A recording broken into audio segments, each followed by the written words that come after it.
Le Belize, une petite nation indépendante qui s'étend au sud du Mexique, au bord de la mer des Caraïbes, est le cadre de notre prochaine escale. L'île d'Ambergris Caye, la plus fréquentée des touristes, qui y trouve une grande variété d'hébergements, tire son nom de l'ambre gris, une substance précieuse produite par les baleines et que l'on trouvait échouée sur les plages de l'île. D'ici, on m'a proposé de m'embarquer sur un tout nouveau modèle de catamaran qui porte justement le nom de Belize.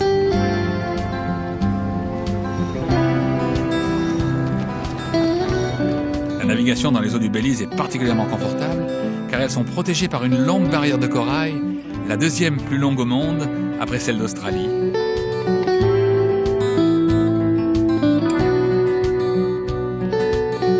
Sur ces eaux toujours paisibles, sauf parfois à la saison des cyclones, on n'a pas de mal à trouver chaque jour une petite île sympathique devant laquelle jeter l'ancre. Caye Caulker est l'escale préférée des routards en tout genre.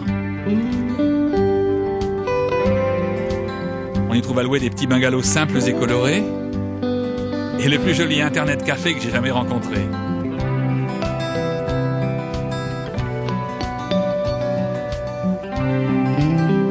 Beaucoup de visiteurs viennent à Belize pour la plongée.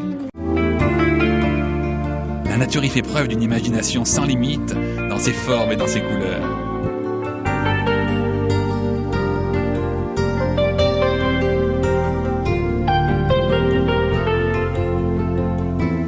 Dans un grand jardin sous-marin proche de Caye Caulker, on approche raies et requins.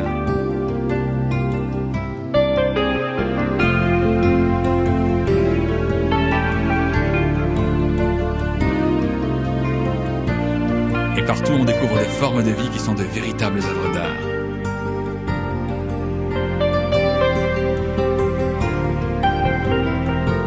Quittant un instant les îles pour l'intérieur du Belize, on y trouve des forêts, des riches paysages tropicaux, habités d'une faune variée, comme ces tapirs. Plus loin encore à l'intérieur du pays, les cascades sont spectaculaires, ainsi que les montagnes. Dans les forêts du Belize, on trouve encore en abondance les traces de l'extraordinaire peuple Maya. Cette civilisation très avancée était déjà sur son déclin quand arrivèrent les conquistadors, les Espagnols, au XVIe et XVIIe siècle.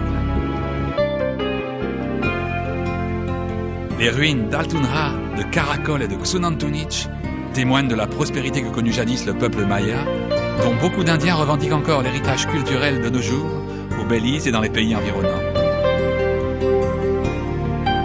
Notre croisière au Belize, enfin, ne serait pas complète si nous n'allions pas visiter les atolls du large, Turneff, Glover's Reef et surtout l'immense Lighthouse Reef, un des seuls et des plus grands atolls de l'Atlantique.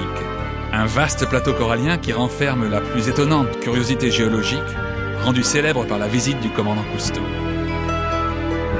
Dans cette immensité déserte, une curieuse tache bleue attire l'attention. Il s'agit du Blue Hole, le trou bleu, presque parfaitement circulaire, 400 mètres de diamètre, 140 mètres de profondeur.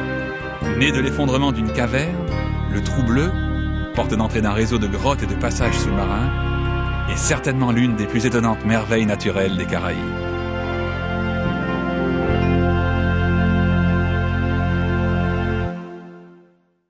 Voleur d'images, je suis un voleur d'images.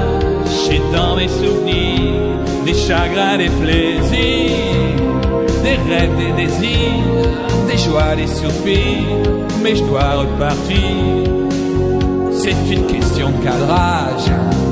Je suis un voleur d'images.